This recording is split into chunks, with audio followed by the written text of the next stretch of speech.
So in this video, I'm just going to talk about how we've been able to average 30% plus triple attribution for 7 and 8 figure brands. So you guys can copy this email marketing framework to convert more visitors into loyal customers on autopilot, because I'm going to be talking about flows as well as campaigns and best practices. So the first thing I want to talk about is the first customer touchpoint, which is actually just going to be the pop-up form. This is essentially the first impression of your brand from a customer's perspective if you want to run email/SMS marketing. Because your Facebook, YouTube, or TikTok ads are built on curiosity, and now they're wondering what's next. And the thing that's going to be next, if you want to send them emails and text messages, is the pop-up. And if you're trying to improve your customer LTV, it's important to capture their emails and phone numbers, because this is one of the best ways to retarget, because it's a direct way of messaging them. Salesforce did a study on this, or rather they have the stats on this, which is that email and SMS, or email and phone, are the highest channels for customer engagement. They are top 2 channels for customer engagement. That means these 2 channels are really, really important for actually talking to your customer, right? So that's why the pop-up is really important. Don't get complacent with how the design looks, the offer, and the overall messaging, because you can split test a bunch of different things: the design, the copy, the offer, even the steps that you want to take, whether it's SMS first or email first, to give them that good first impression of your brand, and if it's worth them giving you their emails and phone numbers. And because more than 88% of them do use email and SMS to engage with you as the brand, it's also really important to know what are we going to send them after they sign up. So there's obviously a welcome series. Can't forget that. There's the site abandonment. There's the product page abandonment, which is, browser abandonment. There is cart abandonment, and there is also checkout abandonment. And we can also reach out to customers that never come back, as well as people that never provide any feedback, and try get data from them so that you can improve your ads on the Facebook/media buying side. So, for example, this is Neurogit's new visitor pop-up, and they had an 11% opt-in rate. That's pretty good for just a 15% cashback offer, especially in the supplement space. The second customer touchpoint I want to discuss today is actually going to be the welcome email. I know I talked about other flows before, but we're going to talk about the welcome email in this segment. The first email in the welcome series is to give them what they thought they would get in that pop-up that I talked about. It's the 10% off, or the 15% off, or the cashback, or the possibility to win a free giveaway, or something like that. Whatever you promise them in that pop-up. It could be an ebook. So then after you give them that offer, which is why they signed up in the first place, and that a lot of people are going to open that email, which helps your deliverability, you want to ask yourself, what can we do now to improve the customer experience, the customer journey? There are things like social proof. There's things like a message from you as the founder, or you can obviously have an alias, and you can explain the benefits of the products that you sell. You can educate the subscribers how everything works, how the products work, how they use it, how their brand works, how your brand, works. You can ask them for questions or concerns. You can tell them why you're a better brand than competitors. You can handle objections by showcasing all of your USPs and a bunch of other things, right? Your social proof, your referrals, your partnerships with other brands. And by the end of it, they will want to know if you are a brand that they can trust, that they can refer friends and family to, they can keep shopping with, or if you're just a brand that is just here to get money from them, right? It's like direct response. You want to get the LTV up front. It's kind of like that. when they're wondering, do I want to buy from you right now, or can I come back to you again and again and again? Obviously, depending on what your goal is, if it's just to sell them on the spot so that they give you the LTV up front, or if you want them to come back again and again and again and nurture them as a long-term customer that you can have as a asset, right? Because if you have them as a long-term customer, then that's an asset that you can sell. You have a brand that you could sell in the future. If it's a product that's not that new to them, if it's a product that's really new to the market, maybe you want to educate them as well. You want to really tell them why this product works, what this product is about, how it all works, why people choose this product. It goes even deeper. You can even talk about you as the email marketer, or doing email marketing can go as deep as looking at the awareness stage. You guys look at the awareness stage and sophistication stages of ads, but you guys don't do that for emails. A lot of people don't do that for emails. So if your product is super, super, super product aware, then you gotta do everything and emphasize everything as in social proof, message from the founder, build trust, how your product works, but also emphasize on why you're better. Maybe add more messaging to tell people why you're the better choice. And that actually ties into your branding and the overall target market that you're going for as well. So if, for example, if your product is a problem-aware product, then what you want to be doing is building trust, building rapport, educating them on why this is something that they really need to, why this product that you have is a solution to their pain points, or it's a solution to what they're desiring, right? And if you're trying to if you are in a very, very, very competitive market like fashion, you're gonna nail down that identity of the people that you're targeting, and through that, it's a lot of emphasis on the lifestyle, or the user, the customer experience overall, other customers' experiences, and other people that you want to use, just like you would use in a creative. You show those UGCs in the emails so that they relate. That you're pushing this identity. You're harnessing the identity that the customers think they belong to. So it can get as deep as that. And obviously, the things like that I mentioned, like social proof, message from you as the founder, and asking them questions and concerns is always going to help, right? It's always going to help. Now we're moving on to the third customer touch point, right? So the third customer touch point is actually just going to be abandonment flows, right? I did a little gift leaving so soon. It's a little joke. I know it's not that funny, but I thought I'd put that there anyway. So with the abandonment flows, there is the site abandonment, there's the browser abandonment, there's cart abandonment, and checkout abandonment, which I will also link videos to. It's on the YouTube channel. I'm going to link that down here below. This will link to it as well. So the purpose of the abandonment flows is revenue, but not really. The actual purpose of each of these abandonments is to get the customer to the next stage of the abandonment. So if someone visits your website or your landing page and they don't go on your product detail page yet, right?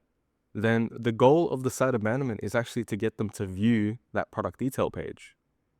And then when they're on that product detail page, the next thing that you want them to do as a conversion metric is to add to cart, right? Is to add things to their cart, right? So then the browser abandonment's job is for people that leave when they get on the product detail page, is to convince them to come back to that page and add something to cart. And then it starts making sense. It starts making more sense when we talk about the cart abandonment, right? The goal of the cart abandonment is to make them check out, which is the next step. And then when they do check out, the goal of the checkout abandonment is to get them to make a purchase. So just like you build curiosity in your videos, we're also in a way building curiosity for these 4 steps. Is they go from step 1 to step 2 to step 3 to step 4. It's all sequential. They do one thing after the other in a logical pattern. Obviously, you're going to make money off these as well because people just skip steps, right? People skip steps all the time. And when you're talking about impulse buyers or people that are ready to buy and maybe they were busy, for example, they got interrupted by maybe a friend or family, then you're going to make revenue, right? Because all that they needed was a reminder, not like such a logical sequence of thinking. But this is the logical sequence of these abandonment flows. So when they actually when you do set these up, you have a really strong fishnet to capture a bunch of different prospects that had some intent of buying, right? Obviously, site abandoners have a lot less buying intent than checkout abandoners, which is why, for example, when we set up checkout abandonment, it's going to be a lot more thorough than the site abandonment. It just makes sense, right? Cool. And you can get a lot more thorough with this abandonment term. So abandonment is not limited to just those 4 abandonments, although those are literal abandonment flows. You can do as much as utilize pop-ups. So for example, if they leave a pre-sale, you can hit them with an exit intent pop-up to give them an offer to stay, or give them an offer to actually skip to the product page if they've already read, or if they just leave and you want them to go to the product detail page anyway, and maybe they do buy. And if it's, for example, what if we give a lead magnet that educates them further, right? What if they're on an advertorial that's product aware, and you hit them with, if they want to leave, you hit them with like a super obvious maybe ebook or super obvious fact sheet, or maybe super obvious lab report page, something that's super obvious to that's logical and factual, to convince them that you are actually better than competitors because it's factual, or it's scientific, or it's you have press. And then if, for example, if they go to your thank you upsell page, your thank you page, what if you want to hit them with a bigger exit intent than what your post-purchase upsell is? So if your post-purchase upsell is like 50% off, what if they don't take that? What if we hit them with, hey, before you leave, we'll give you 60% off, right? And here's like a little example, right? And obviously, if you have the entire funnel set up, you just make a lot of money. Just like this brand that we work with, they have 42% attributed to their email revenue, and this is on TripleL. This is also on a 5-day click attribution as well. So now let's talk about the 4th customer touchpoint. It's everything else that we haven't talked about. So it's not the welcome, it's not the revenue producing ones, although that does, some of these do produce revenue. It's not the main ones. So now it's the things that we don't really consider major core flows. These are things that are just gonna enhance your brand on the back end. So it's things like, can we sell more LTV upfront if we're a direct response store / brand? It's things like, can we do things to nurture them automatically so that they do come back? Can we do things like sending surveys or collecting data or trying to get UGC, photo, videos, anything out of them so we have some assets to use for, B-roll shots for ads, or things to post on our social media to build trust, things like that. So this is an example of a skincare brand, Perfect Tone. This is what we did to just, cross-sell, which is like, these are 3 different products, and we just send these 3 different products to them depending on what they buy. If they buy this one, we'll send both of these, for example. If they buy this one, we'll send both of these. And this is all, they have a really big SKU list. So these are just 3 examples. but there are more examples. Or you can even tell them, you know, when it comes to nurturing them, we eliminate buyer's remorse by sending them like this roadmap. Or if we don't want to eliminate buyer's remorse, we want to encourage them to use the product on a routine basis, because then the product keeps the customer and we don't have to do as much selling. And here's a little roadmap that we designed.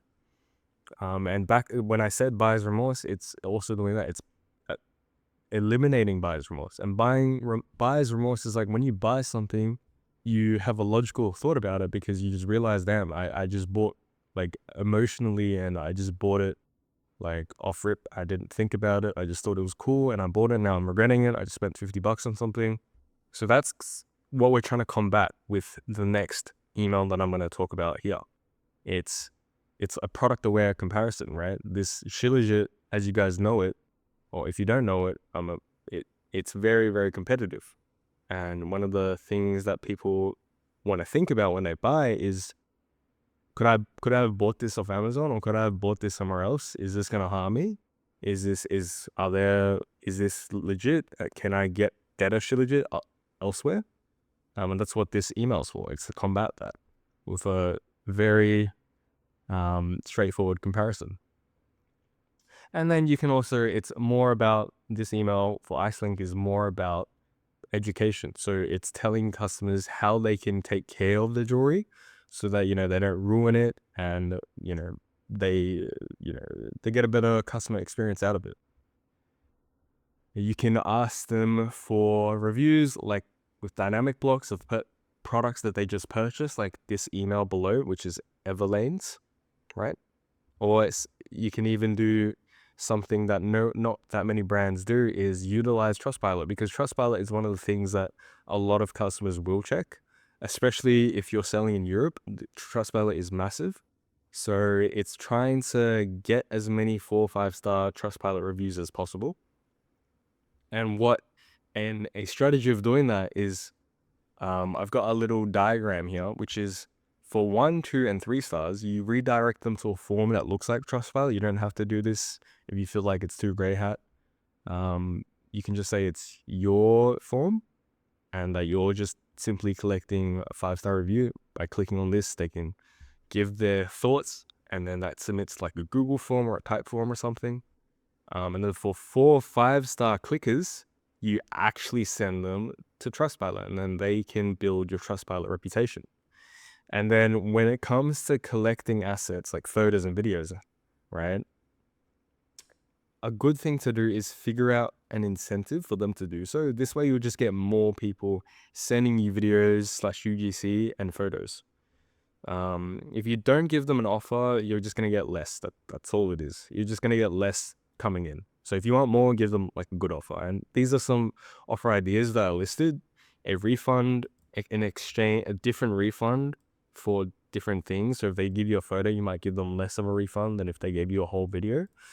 Maybe a giveaway you want to run, free products, if you can afford that, ebook / digital items. There's a lot more that I can't think of on the top of my head, but you get the idea. It's to give them an offer so that they give you photos and videos. And then one of the last things I want to talk about when it comes to flows is transactional messaging. Transactional messaging is automated messages that get sent based on activities or commercial transactions. So things like, shipping, the shipping address, what products are in the shipment, the cost of the shipment, or the cost that they just paid, the tracking link, the estimated delivery time, their products on the way, their orders on the way, or it's nearby, or it's already delivered. It's like when you order from DoorDash and you get a message from the DoorDash driver showing you a photo of your food. That's kind of like a transactional message. It's like you get updates. And they're really good for 2 things, which is improving deliverability and reducing chargebacks, which is what everyone cares about. If you guys, especially those of you that are super direct response, and you don't sell the best quality product, let's just say, but you do sell it. Here's a little diagram to distinguish, here's a little image to distinguish transactional messages versus marketing messages. Transactional messages are more of a response to things that happen, whereas marketing is obviously, marketing. And the reason why they help deliverability so much is because if you say in your subject line or in your text, you just text them, your order is on the way, of course someone might read it. I want to know where my order is. I just spent money with this brand and I want to know what's going on with the money that I just spent, right? And they get filtered by mailbox providers like Gmail, Yahoo, Outlook, etc., so that they rank higher and therefore they're more likely to land in the inbox. Obviously, if your deliverability is cooked, then, sometimes it still goes to spam, but it helps, right? It helps with deliverability because you have high open rates, not only because it's a logical thing. Like, I just bought from a brand and I want to know where this money's going. Is this order gonna come to me? So I want updates. And the other thing is mailbox providers will actually rank these messages higher. So in Klaviyo, you can actually apply for something called transactional messaging or transactional status, so that mailbox providers know that this is a transactional message. And the way that it helps with chargebacks is it's similar, right? It's logical in the sense that if I've spent $50 for perfume, for example, and I'm constantly getting updates of where this perfume bottle is at, then I'm probably just going to think in my head, oh, it's on its way. Oh, it's getting shipped, or it's getting packed. Oh, it's being shipped tomorrow. It's being shipped today, or it's being shipped this week. So it builds trust that way. You just have less people that don't trust your brand, right? Because not everyone's gonna have like a whale brand. Not everyone's gonna be like huge and have all this press behind it, and all this social proof behind it, and all this history behind it. So these really help with building trust. And the last actual thing I want to talk about, the actual last thing, is campaigns. So when people ask me how many campaigns should people be sending, I'd say you can send as many as you want, as long as you don't break your deliverability, because that's the biggest thing. It's hurting your deliverability by people that just complain, people that block you, people that unsubscribe. So if you're upset, if you are worried about upsetting customers, that can also that ties into deliverability, because upset customers will probably just block you and unsubscribe, right? Or move you to spam.